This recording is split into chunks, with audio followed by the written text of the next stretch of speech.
Chemical kinetics. ठीक है, chemical kinetics, chemicals मतलब हुआ केमिस्ट्री से रिलेटेड है, केमिकल से रिलेटेड है। काइनेटिक्स मतलब मूवमेंट, काइनेटिक मतलब है मूवमेंट। केमिकल में क्या मूवमेंट? केमिकल में तो आयन का माइग्रेशन होता है, इधर से उधर। तो कोई भी केमिकल रिएक्शन कितना स्लो या फास्ट होता है इसी के बारे में पढ़ते हैं।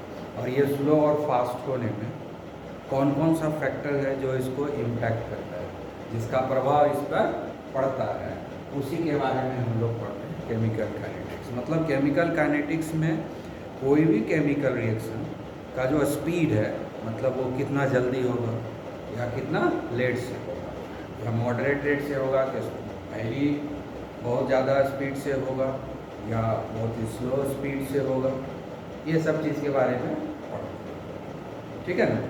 और कौन कौन सा ऐसा फैक्टर है जो इस स्पीड को प्रभावित करता है, इस स्पीड को इम्पैक्ट करता है ना। Factors which can impact all this rate of reaction. ठीक है। तो अभी तक हम लोग जो पढ़े 11 में पढ़े थर्मोडायनामिक्स, तो थर्मोडायनामिक्स पढ़ लिए, थर्मोडायनामिक्स।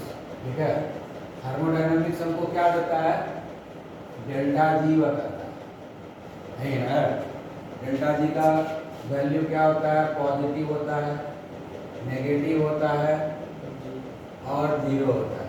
इसके बेसिस पे हम लोग बोलते हैं कि रिएक्शन होगा कि नहीं होगा, रिएक्शन स्पॉन्टेनियस है कि नॉन स्पॉन्टेनियस है, कि वो इक्विलिब्रियम अचीव करेगा, यही ना बताते हैं। 3 तरह का केस आता है डेल्टा जी के वैल्यू से। ठीक है। उसके बाद है हम लोग पढ़ते हैं इक्विलिब्रियम कांस्टेंट, यही ना पढ़ते हैं, इक्विलिब्रियम पढ़ते हैं। तो ये हमको ये इसका वैल्यू देता है। तो इस के वैल्यू पर हम लोग डिसाइड करते हैं कि रिएक्शन कितना दूर तक जाएगा।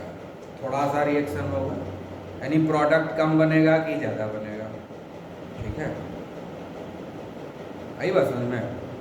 या रिएक्शन होने के बाद रिएक्टेंट और प्रोडक्ट का कॉन्सेंट्रेशन जो है एक पर्टिकुलर रेशियो में सफिशिएंट क्वांटिटी में होगा, यानी रिएक्शन मिक्सचर में रिएक्टेंट और प्रोडक्ट सफिशिएंट क्वांटिटी में तब कब होता है? जब इक्विलिब्रियम अचीव करता है। तो के का वैल्यू, इक्विलिब्रियम कांस्टेंट का वैल्यू जितना ज़्यादा होता है उतना ज़्यादा प्रोडक्ट बनता है। के का वैल्यू जितना कम होगा उतना कम प्रोडक्ट बनेगा। ठीक है, क्लियर? हाँ। तो थर्मोडायनामिक्स से हमको पता चलता है कि रिएक्शन होगा या नहीं होगा, रिएक्शन फिजिबल है कि नहीं है, संभव है कि नहीं है। और इक्विलिब्रियम कांस्टेंट से हमको क्या पता चलता है कि रिएक्शन किस एक्सटेंट पे होगा, how much the reaction would takes place, what extent reaction can takes place. ये 2 चीज़ मिलता है। अब तीसरा चीज़ जो क्वेश्चन होता है कि कोई भी काम कब खत्म होगा, कितने देर में होगा। ये दोनों चीज़ तो ये दोनों नहीं बताया, ना तो डेल्टा जी बता रहा है, के बता रहा है इक्विलिब्रियम कांस्टेंट। ये दोनों में से कोई तो नहीं बता रहा है कि काम कब खत्म होगा, कितने देर में कंप्लीट होगा, यानी केमिकल रिएक्शन कितने देर में कंप्लीट होगा, ये दोनों तो नहीं बताया। ठीक है ना। तो उसके लिए हम लोग अब पढ़ेंगे केमिकल काइनेटिक्स। ठीक है, हम लोग क्या पढ़ेंगे? Chemical kinetics. ठीक है, समझ गए। और तो एक तो केमिकल काइनेटिक्स बताएगा कि स्पीड ऑफ रिएक्शन क्या है, रेट ऑफ रिएक्शन क्या है। ठीक है। दूसरा चीज़ बताएगा ये जो स्पीड ऑफ रिएक्शन है, रेट ऑफ रिएक्शन है, इसको कौन कौन सा फैक्टर है जिसका इम्पैक्ट इसके ऊपर होता है। So what are the factor that can affect the rate of reaction.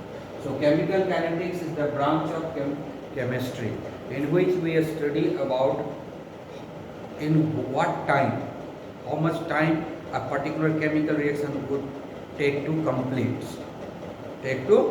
complete its product. ठीक है।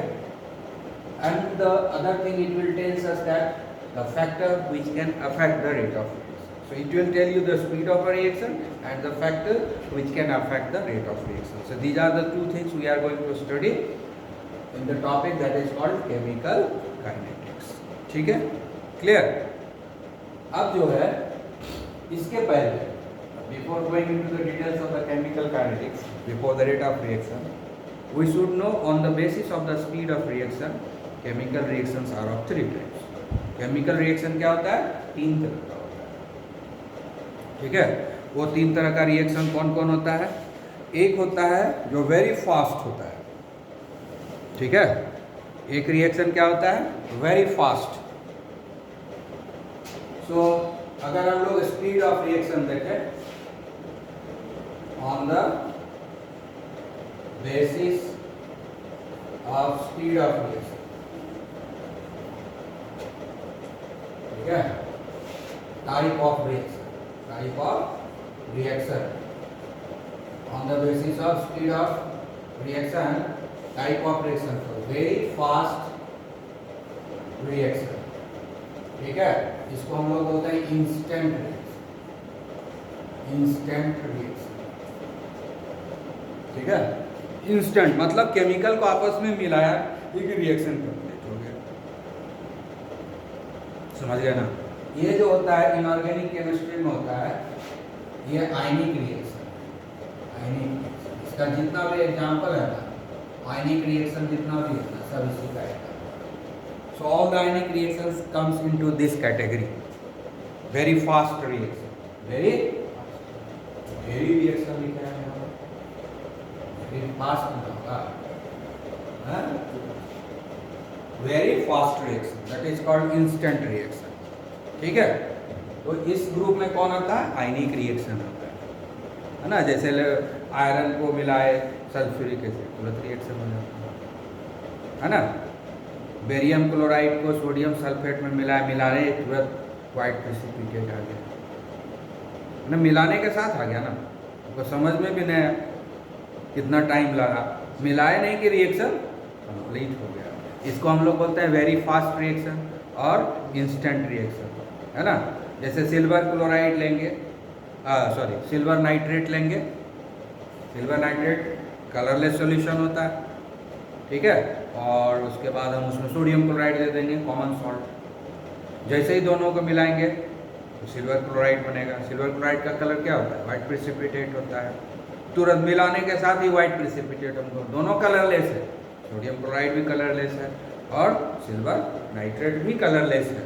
लेकिन जैसे ही दोनों को मिलाएंगे हमको समझ में ही नहीं आया कि कब हो गया ये व्हाइट प्रेसिपिटेट. मिलाते के साथ, कांटेक्ट में आते के साथ जो है हमको व्हाइट प्रेसिपिटेट मिलता है सिल्वर क्लोराइड का, और साथ में सोडियम नाइट्रेट बनेगा.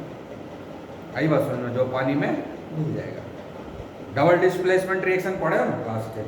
डबल डिस्प्लेसमेंट रिएक्शन कितना फास्ट होता है, और लेबोरेटरी में एक्सपेरिमेंट भी किए थे. तो मिलाते हैं दोनों टेस्ट ट्यूब का, तुरंत रिएक्शन होता है ना? हाँ, तो कितना फास्ट हुआ, हमको समझ में नहीं आया कि 1 सेकंड लगा, 2 सेकंड लगा, है ना? 1 सेकंड भी नहीं लगा, क्योंकि कॉन्टैक्ट में आया नहीं कि रिएक्शन हो गया, तो 1 सेकंड भी नहीं लगा. तो उस तरह के रिएक्शन को हम लोग बोलते हैं वेरी फास्ट रिएक्शन. और इस तरह के रिएक्शन का कितने रेट ऑफ रिएक्शन निकालना बहुत मुश्किल है, क्योंकि पता ही नहीं चलता है कितना टाइम लगा इस रिएक्शन को होने में, जिसको बोलते हैं इंस्टेंट रिएक्शन. अच्छा, ये रिएक्शन कितना फास्ट होता क्यों, ये भी तो जानना पड़ेगा. ये सारा रिएक्शन कब होता है? जब उसका सॉल्यूशन बनाते हैं. जैसे सिल्वर नाइट्रेट सोडियम क्लोराइड का भी एग्जाम्पल दिए. एग्जाम्पल क्या दिया आपको? अरे सिल्वर नाइट्रेट AgNO3, है ना, और सोडियम क्लोराइड, ये दोनों का रिएक्शन होता है, ठीक है? तो क्या क्या बनेगा? सिल्वर क्लोराइड बनेगा और सोडियम नाइट्रेट, यही दोनों बनेगा. है? अब देखो, ये दोनों ड्राई रहेगा तो रिएक्शन होगा. सिल्वर नाइट्रेट और सोडियम क्लोराइड ड्राई रहेगा तो रिएक्शन होगा? नहीं होगा, है ना? नहीं होता है. तो हम लोग क्या करते हैं? इसका हम लोग सॉल्यूशन बना लेते हैं, इसका भी सॉल्यूशन बना लेते हैं, तब ना इसको कांटेक्ट में लाते हैं. तो हमको सिल्वर क्लोराइड का व्हाइट प्रेसिपिटेट मिलता है, ये व्हाइट PPT मिलता है, और ये तो पानी में घुल जाता है. ठीक है? मिलाते के साथ ये रिएक्शन होता है, कोई टाइम लगता ही नहीं है, 1 सेकेंड भी नहीं लगता है. हमारे लिए तो 1 सेकेंड भी ऑब्जर्व करना मुश्किल होता है, इसमें तो 1 सेकेंड भी नहीं लगता है, फ्रैक्शन ऑफ सेकंड. में रिएक्शन होता है। तो इसका रेट ऑफ रिएक्शन किससे पता करेंगे? हम तो टाइम का ही गणना नहीं कर पाए, टाइम को ही मेजर नहीं कर पा रहे हैं कितना टाइम लगा। समझ गया? इतना तेजी से होता है, इतने कम समय में रिएक्शन होता है कि हम टाइम जो है पता ही नहीं कर पाते हैं। तो रेट ऑफ रिएक्शन कैसे निकलेगा? इसलिए इस तरह के रिएक्शन को केमिकल काइनेटिक्स में नहीं पढ़ते हैं। वेरी फास्ट रिएक्शन और इंस्टेंट रिएक्शन को नहीं पढ़ते। और इतना तेज रिएक्शन क्यों होता है? क्योंकि इसमें किसी बॉन्ड को तो तोड़ना ही नहीं है। क्योंकि जब सॉल्यूशन में जैसे ही बना, सिल्वर नाइट्रेट सॉलिड है, क्रिस्टल है, इसको जैसे ही पानी में डालेंगे वाटर में घुलता है ये, और जब ये घुलता है क्या होता है? आयनाइजेशन होता है, कंप्लीट आयनाइजेशन। और तुरंत आयनाइजेशन, घुलते के साथ ही वो आयनाइजेशन हो गया। सोडियम क्लोराइड भी पानी में घुलेगा, जिसका भी आयनाइजेशन हो जाएगा। तो पहले से आयनाइजेशन हो चुका है, बॉन्ड तो टूट चुका है। समझ गया ना? ये सब तो क्रिस्टलाइन है ना, आयनिक कंपाउंड है ना, ठीक है? तो ये तो जब रिएक्शन तभी करता है जब वो एक्वस कंडीशन में रहता है, जब वो पानी में घुला हुआ रहता है, ठीक है? आया समझ में? तो जैसे इसको हम सॉल्यूशन बनाए, इसका भी सॉल्यूशन बनाए, इस दोनों का जैसे ही हम सॉल्यूशन बनाते हैं तो वो तो पानी में घुलते के साथ ही आयनाइज कर जाता है। तब तो बॉन्ड है ही नहीं, बॉन्ड तो है ही नहीं, ना तो इसमें बॉन्ड रहा ना इसमें बॉन्ड रहा। तो जब दोनों को हम मिलाएंगे तो खाली आपस में इंटरेक्शन होगा, एक्सचेंज ऑफ आयंस होगा या डिस्प्लेसमेंट ऑफ रिएक्शन रहेगा। तो एक हाईली रिएक्टिव जो है लेस रिएक्टिव को डिस्प्लेस करेगा, यही होगा। आयन तो पहले से बना हो, पहले से बॉन्ड टूटा हुआ है, पानी में जैसे ही डाले उसका सारा बॉन्ड टूट गया तुरंत, है ना? आई बात समझ में? क्लियर? क्योंकि सब स्ट्रॉन्ग इलेक्ट्रोलाइट है, तुरंत डिसोसिएट होता है, फ्रैक्शन ऑफ सेकेंड में डिसोसिएट कर जाएगा, बॉन्ड तो टूटा हुआ है। तो जब हम इस दोनों को मिलाएंगे तो बॉन्ड तोड़ने की जरूरत पड़ेगी क्या? पुराना बॉन्ड टूटेगा क्या? नहीं, पुराना बॉन्ड पहले से टूट गया जब पानी में घुलाए उसी से। जब पानी में घुलाए उसी में बॉन्ड टूटा हुआ है, अब तो खाली आपस में इंटरेक्शन करना है, खाली नया बॉन्ड बनाना है। वो भी नया बॉन्ड बनता नहीं है यहाँ पर, अभी तो पानी में है, पानी में है ना, तो सब आयन के फॉर्म में ही रहेगा, खाली अरेंजमेंट बदल जाएगा। समझ गए? आई बात समझ में? इसलिए ये रिएक्शन इतना फास्ट होता है, क्योंकि इसमें किसी भी बॉन्ड को तोड़ने की जरूरत नहीं पड़ती है, क्योंकि बॉन्ड है ही नहीं, क्योंकि बॉन्ड पहले से टूट गया सॉल्यूशन बनाने के समय ही। तो इसलिए इसको समय नहीं लगता है रिएक्शन करने में, समय नहीं लगता है नया बॉन्ड बनाने में, क्योंकि पुराना बॉन्ड पहले से ही टूटा हुआ है। आ गया समझ में? हाँ? अब दूसरा रिएक्शन होता है, ठीक है, वेरी स्लो रिएक्शन। दूसरा क्या है? Very slow reaction. आई बात समझ में? जैसे हम लोग बढ़ रहे हैं ना, बच्चा बढ़ता है, बच्चा पैदा लेता है, धीरे धीरे बढ़ता है ना, कितना साल होता है, वेरी स्लो रिएक्शन। हाँ, उसका एक एग्जाम्पल है rusting.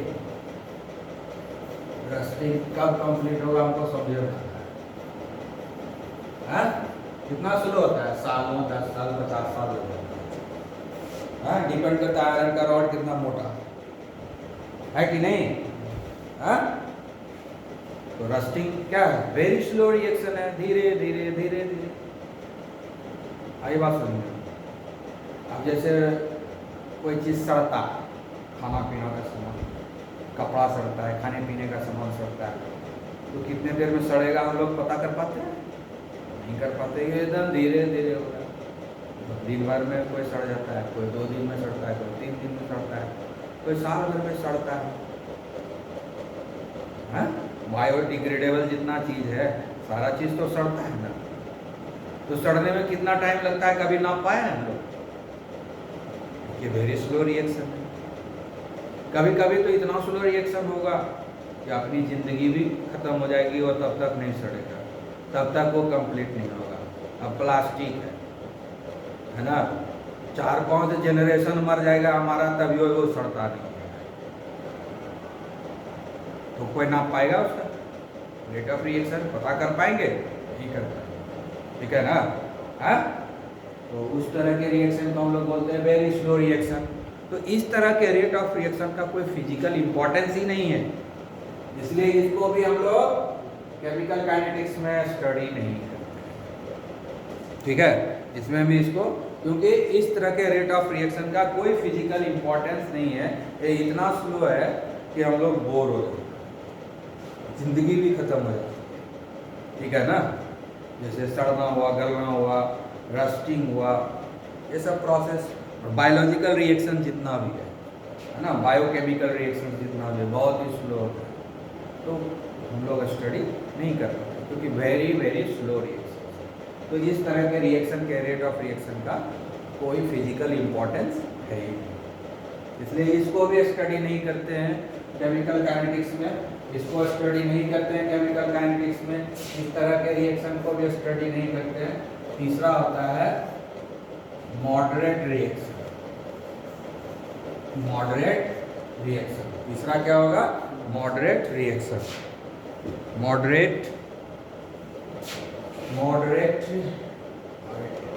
Moderately slow reaction, moderately slow reaction. इसका जो रेट होता है ना तो इसके जैसा स्लो होता है ना ही इसके जैसा फास्ट, ये इंटरमीडिएट। यहाँ जो रेट ऑफ रिएक्शन है मॉडरेटली स्लो रिएक्शन में, ये जो स्लोएस्ट रिएक्शन है इससे फास्ट है, और ये जो वेरी फास्ट रिएक्शन है इससे स्लो। तो ये जो तीसरा कैटेगरी है ना, इसी को हम लोग, और ये रिएक्शन होता है ऑर्गेनिक केमिस्ट्री, ऑर्गेनिक रिएक्शन, ठीक है? ऑर्गेनिक रिएक्शंस हम लोग पढ़ते हैं। वेरी फास्ट क्या होता है? इनऑर्गेनिक रिएक्शन, ठीक है? तो इनऑर्गेनिक रिएक्शन को हम यहाँ पर नहीं पढ़ते हैं, इसमें भी इनऑर्गेनिक है, वेरी स्लो में भी इनऑर्गेनिक ऑर्गेनिक दोनों है। ये जो वेरी स्लो है ना, इसमें ऑर्गेनिक और इनऑर्गेनिक दोनों है।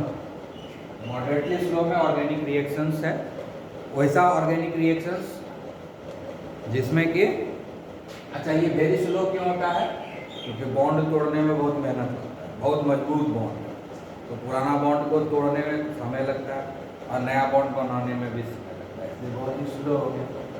अभी मॉडरेटली स्लो है, ठीक है? मतलब एक सफिशिएंट रेट ऑफ रिएक्शन है, इतना समय मिल जाता है कि हम ऑब्जर्व कर पाते हैं कि हाँ रिएक्शन हो रहा है, हाँ अब कंप्लीट होगा।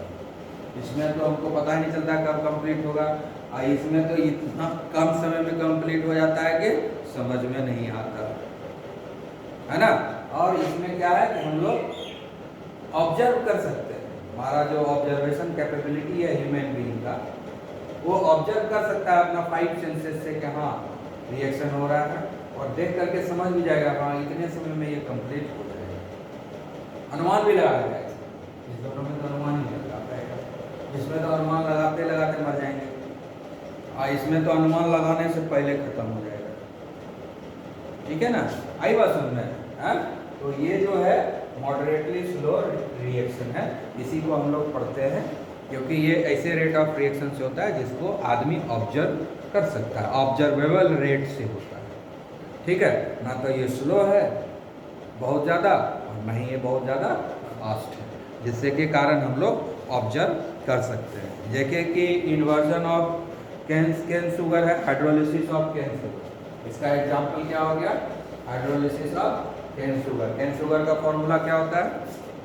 C12H22OLF, C12H22OLF, ये क्या है? Cane sugar. शुगर मतलब शुगर का जूस है, गन्ना का जूस, ठीक है ना? इसका दूसरा नाम क्या है? सुक्रोज। इसका दूसरा नाम क्या है? सुक्रोज, ठीक है? ये क्या क्या देगा हमको? Glucose and fructose. ग्लूकोज और फ्रुक्टोज दोनों का फॉर्मूला सेम होता है, C6, हाइड्रोलिसिस में करा रहे हैं ना, तो वाटर से रिएक्शन दिखाना होगा।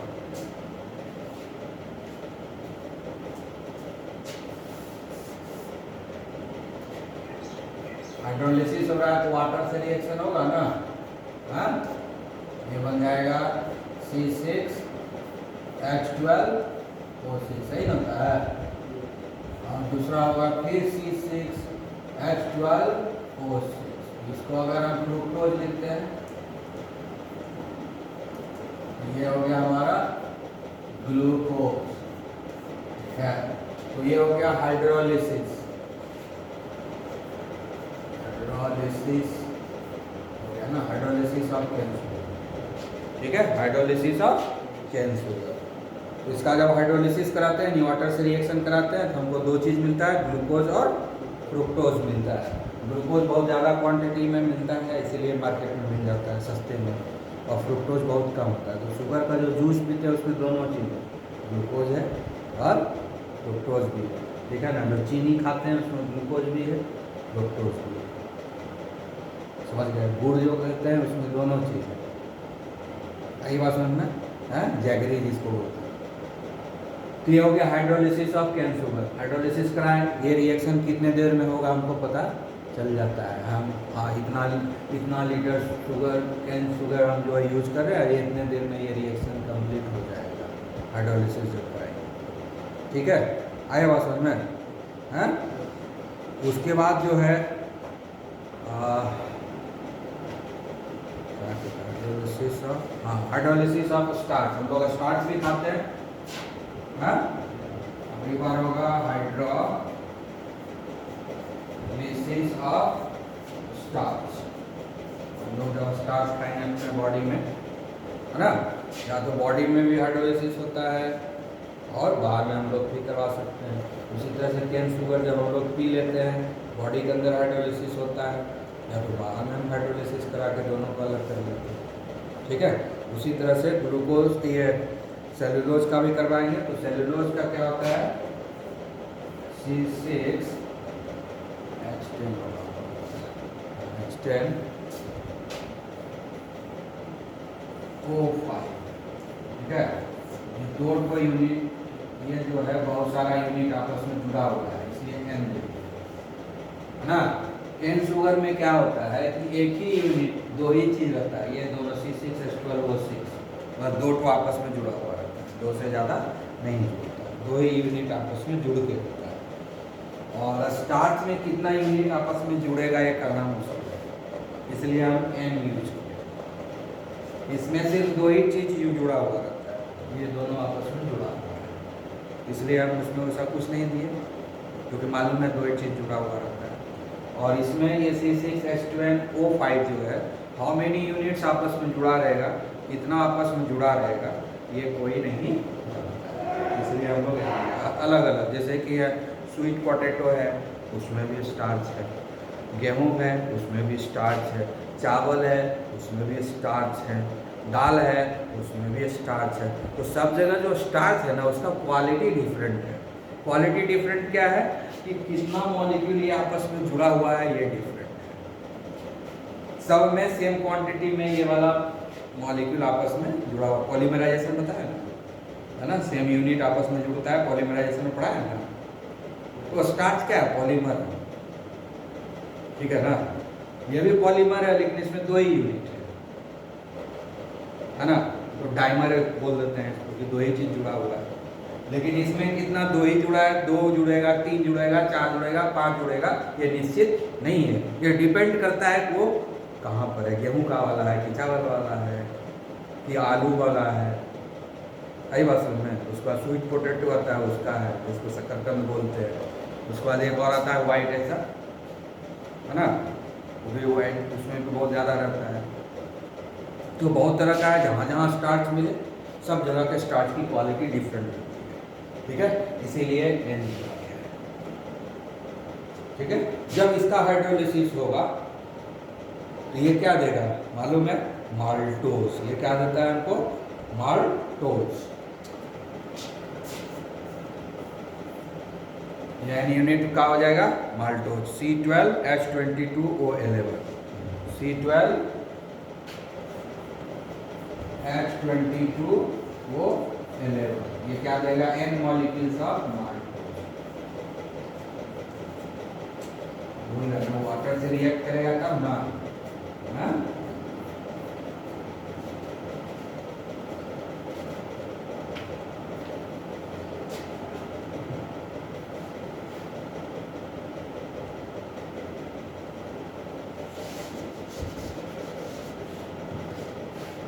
ये 2 मॉलिक्यूल लग जाएगा,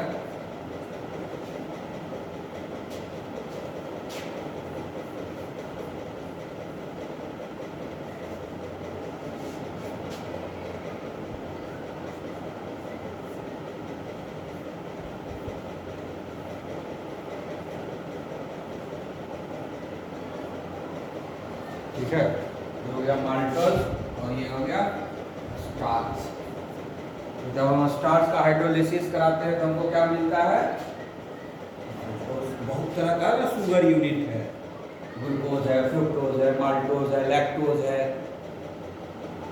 ना, बहुत तरह का अलग अलग जगह से अलग अलग तरह का शुगर यूनिट्स हमारे बॉडी को मिलता है कि नहीं?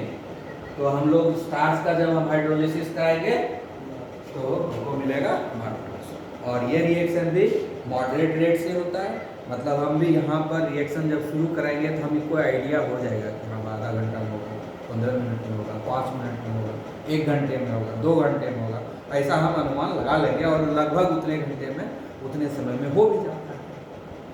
तो इस तरह के रिएक्शन को हम लोग केमिकल काइनेटिक्स में पढ़ते हैं, ठीक है? इस तरह के केमिकल रिएक्शन को केमिकल काइनेटिक्स में पढ़ते हैं।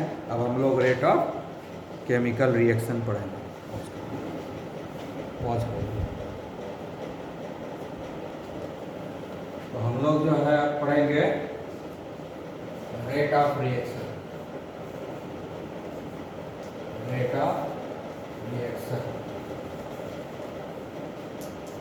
ठीक है ना? रेट ऑफ रिएक्शन जो है 2 तरीके से निकालते हैं, क्वालिटेटिवली, है ना, क्वालिटेटिवली निकालते एंड क्वांटिटेटिवली।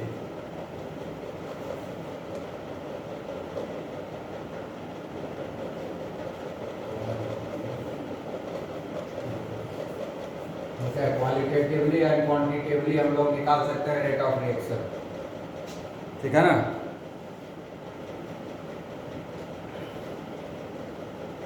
क्वालिटेटिव, क्वांटिटेटिव, ठीक है? क्वांटिटेटिवली 2 तरह से हम लोग निकाल सकते हैं,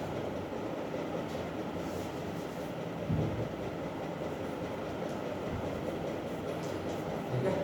क्वालिटेटिवली एंड क्वांटिटेटिवली।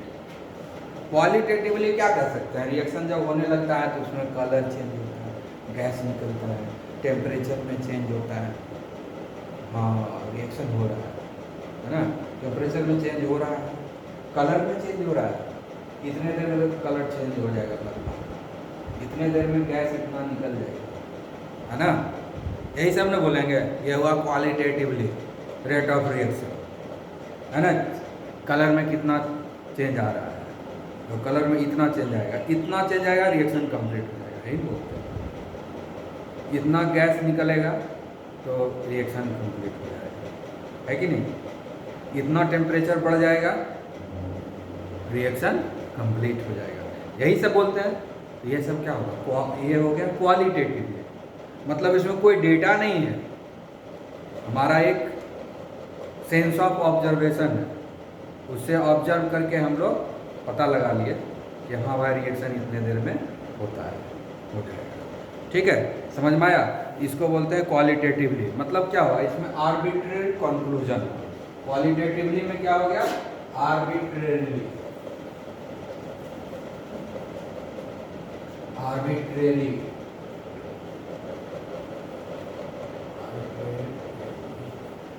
ऑब्जर्वेशन, मतलब अपने मन से हर आदमी का ऑब्जर्वेशन अलग अलग होगा इसमें, है ना? तुम्हारा आँख का कितना है, तुम्हारा सेल्स कितना काम करता है, उसके हिसाब से होगा। ये क्वालिटेटिव ऑब्जर्वेशन जो होगा रेट ऑफ रिएक्शन का, हर आदमी का डिफरेंट हो जाएगा। सब आदमी वहीं खड़ा है और सब आदमी उसको ऑब्जर्व करेगा, सबके ऑब्जर्वेशन में जो है कुछ ना कुछ डिफरेंस आ जाएगा, क्योंकि ये क्वालिटेटिव है, क्योंकि आर्बिट्रेशन है। हर आदमी का अलग अलग ऑब्जर्वेशन होगा। क्या क्या ऑब्जर्वेशन कर सकते हैं? कलर चेंज का ऑब्जर्वेशन कर सकते हैं। बुलबुला निकल रहा है, कितना तेज बुलबुला निकल रहा है, स्लो बुलबुला निकल रहा है, फास्ट बुलबुला निकल रहा है। आप देखो बुलबुला समाप्त हो जाएगा, रिएक्शन खत्म हो जाएगा, यही सब हम बोलेंगे, है ना। गैस निकलना है कैसे? वो बबल्स निकलेगा, तो बबल्स का जो स्पीड है इतना हो, देखो बंद जैसे बबल्स होगा रिएक्शन कंप्लीट हो जाएगा, यही बोलेंगे हम लोग। कलर देखो ऐसे चेंज हो रहा है, ये इतना होते होते रिएक्शन कंप्लीट हो जाएगा। कलर में इतना चेंज होगा, टेम्परेचर में इतना चेंज होगा। तो ये सब क्या अपना आर्बिट्रेशन है, समझ गए। तो ये हो गया क्वालिटेटिव ऑब्जर्वेशन। क्वालिटेटिव वे में हम लोग रेट ऑफ रिएक्शन बता देते हैं कि भाई इतना से इतना कलर इतने देर में चेंज हो जाएगा, है ना। बबल्स जो है निकलना इतने देर में बंद हो जाएगा, ठीक है। आई बात समझ में? क्लियर? हाँ, तो ये सब हुआ आर्बिट्रेशन हुआ, तो इसको हम लोग बोलते हैं qualitative observation of rate of reaction. अब हम लोग क्वांटिटेटिवली होगा। क्वांटिटेटिवली में क्या होगा? हम लोगों को डेटा चाहिए, है ना। क्वांटिटेटिवली में हम क्या कहेंगे? डेटा।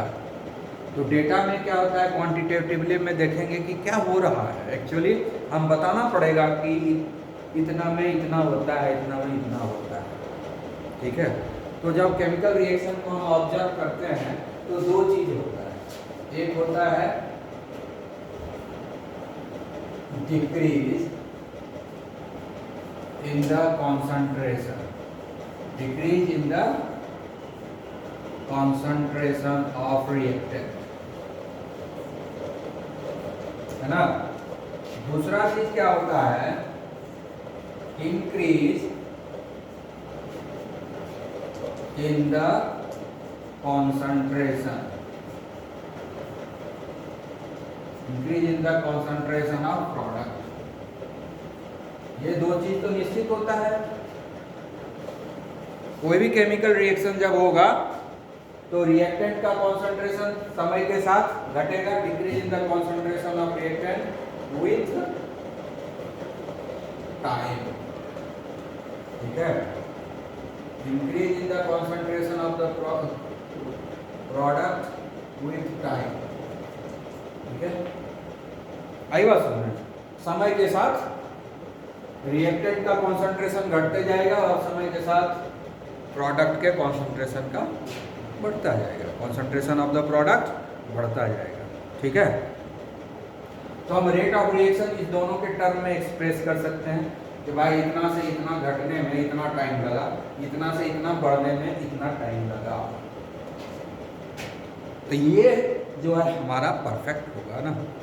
तो ये हो गया हमारा quantitative study of rate of reaction, ठीक है।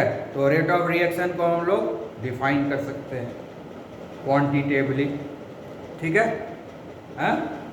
अब रेट ऑफ रिएक्शन क्या है? अब जो है रेट ऑफ रिएक्शन हम लोग क्वांटिटेटिवली डिफाइन करेंगे। Rate of reaction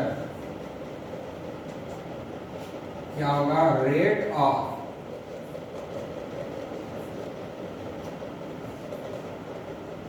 change, rate of change in concentration. ये तो वेग हो गया, घट रहा है बढ़ रहा है कुछ नहीं पता है, खाली चेंज हो गया। Rate of change in concentration, इसको और अच्छे से हम लिख सकते हैं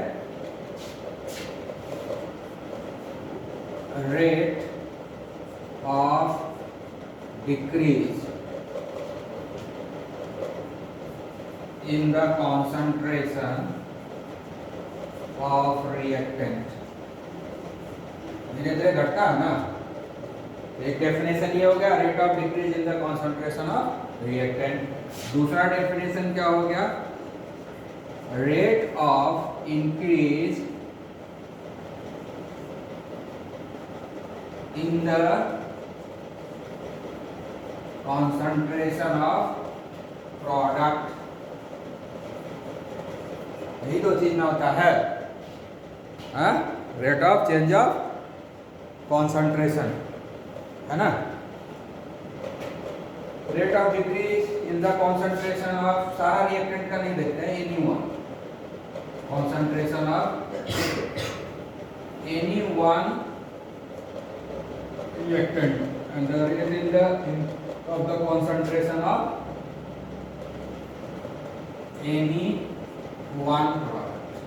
कोई एक ही प्रोडक्ट या कोई एक ही रिएक्टेंट का जो कॉन्सेंट्रेशन, क्योंकि हमेशा ऐसा थोड़ी होगा कि एक ही रिएक्टेंट इन्वॉल्व होगा, इससे ज़्यादा रिएक्टेंट इन्वॉल्व हो सकता है। तो किस रिएक्टेंट के कॉन्सेंट्रेशन को देखेंगे भाई, तो जितना रिएक्टेंट है उसमें से किसी का भी देख सकते हैं। कोई रिएक्शन है तो हमेशा ये जरूरी नहीं है कि एक ही प्रोडक्ट बनेगा, एक से ज़्यादा प्रोडक्ट भी बनेगा। तो हम उस केस में देखेंगे कोई भी एक प्रोडक्ट को कंसिडर, सारे प्रोडक्ट को कॉन्सेंट्रेशन को कंसिडर करने की जरूरत नहीं है, समझ गए ना। कोई एक रिएक्टेंट या कोई एक प्रोडक्ट के कॉन्सेंट्रेशन को ऑब्जर्व करेंगे और देखेंगे कि उसके कॉन्सेंट्रेशन में चेंज होने में चेंज कितना से कितना चेंज होता है, इनिशियल अमाउंट कितना हम रिएक्टेंट का लिए और फाइनली जब रिएक्शन कंप्लीट हुआ तो उसका फाइनल कॉन्सेंट्रेशन कितना है रिएक्टेंट का। तो change in concentration of reactant और इस चेंज होने में कितना टाइम लगा ये भी ऑब्जर्व कर लिए और दोनों का रेशियो निकाल लेंगे, वही तो रेट हुआ। उसी तरह से कोई एक प्रोडक्ट लेंगे, उसका इनिशियल कॉन्सेंट्रेशन तो जीरो होगा, किसी भी प्रोडक्ट का इनिशियल कॉन्सेंट्रेशन जीरो होगा। जब रिएक्शन होगा तभी तो प्रोडक्ट बनेगा, तो धीरे धीरे उसका कॉन्सेंट्रेशन बढ़ेगा। तो जीरो से मैक्सिमम कितना बना उसका कॉन्सेंट्रेशन, कितना समय लगा, वो भी ऑब्जर्व कर लेंगे, ये दोनों का रेशियो निकाल लेंगे, रेट ऑफ रिएक्शन है। तो ये हुआ qualitative way how to find the rate of reaction. आगे बात समझ गए कि नहीं?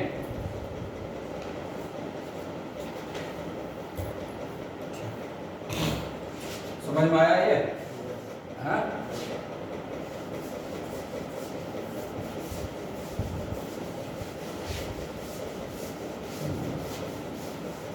अब एक हम लोग हाइपोथेटिकल रिएक्शन, इससे पता चल जाएगा, ठीक है ना।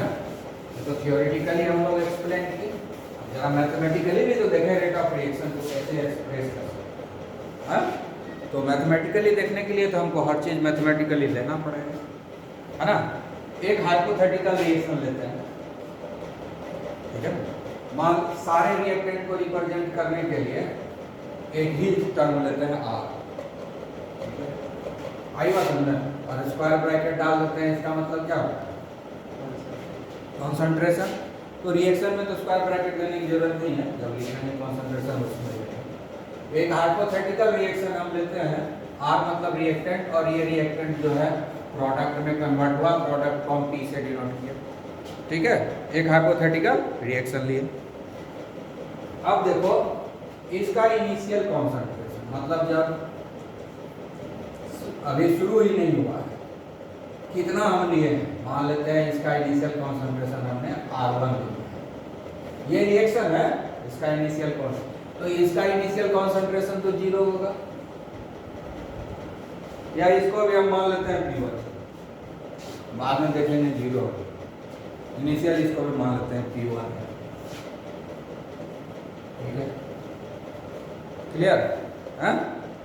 अब जब रिएक्शन कंप्लीट हो गया तो उसको हम क्या बोलेंगे, final reaction, initial concentration, final concentration, ठीक है, क्लियर। अब ये R1 है, इसका कॉन्सेंट्रेशन चेंज होकर के R2 हो गया, इसका फाइनल कॉन्सेंट्रेशन P1 था, चेंज होकर के P2 हो गया। आई बात समझ में। अब यहाँ पर देखो कौन ज्यादा है, R2 ज्यादा है, R1 is less than R2, यही है। और यहाँ पर क्या है,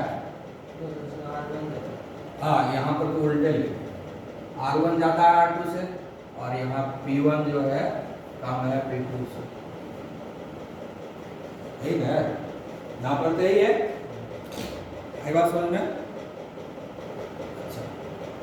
यहां से ये चेंज होने में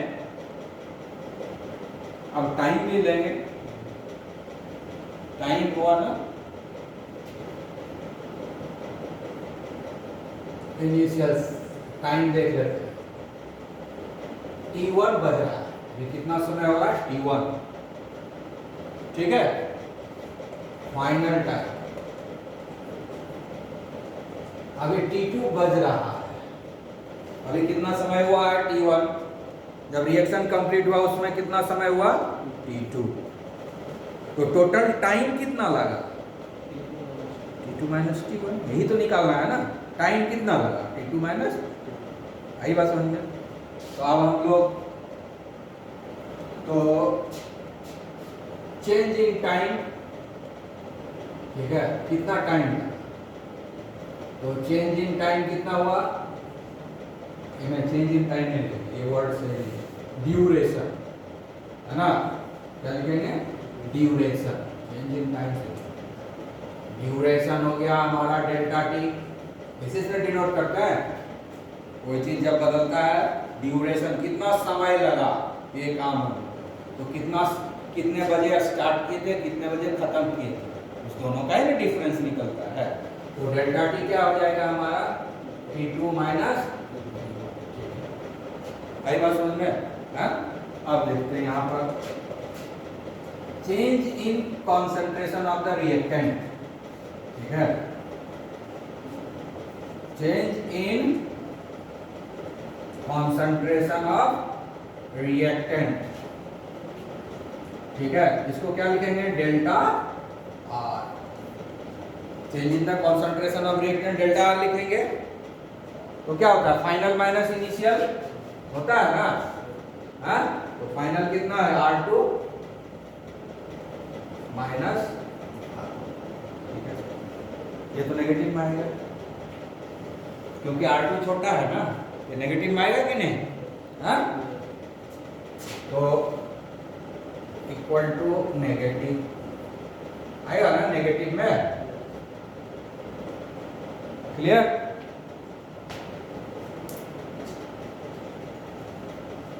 अब हम लोग जो है change in concentration of the, अच्छा, change in concentration of the reactant हो गया, अब हम लोग रेट ऑफ रिएक्शन निकालते हैं, हम लोग क्या निकालेंगे रेट ऑफ रिएक्शन, तो रेट ऑफ रिएक्शन क्या हो जाएगा change in concentration of reactant, ठीक है, बाय ड्यूरेशन, नहीं ना होगा, होगा कि नहीं, तो change in the concentration of the reactant क्या लिखेंगे हम लोग डेल्टा आर बाय डेल्टा, ठीक है। अब डेल्टा आर तो नेगेटिव है, तो रेट ऑफ रिएक्शन नेगेटिव हो जाएगा, मतलब जीरो से कम, ऐसा संभव है, ऐसा संभव है कि कोई रेट ऑफ रिएक्शन जीरो से भी कम हो जाए, रिएक्शन नहीं होगा तो रेट ऑफ रिएक्शन जीरो होगा, लेकिन rate of reaction minus zero से कम कैसे, ये प्रैक्टिकली संभव है, नहीं संभव है, मतलब रेट ऑफ रिएक्शन नेगेटिव हो ही नहीं सकता है, रेट ऑफ रिएक्शन कभी नेगेटिव हो ही नहीं सकता।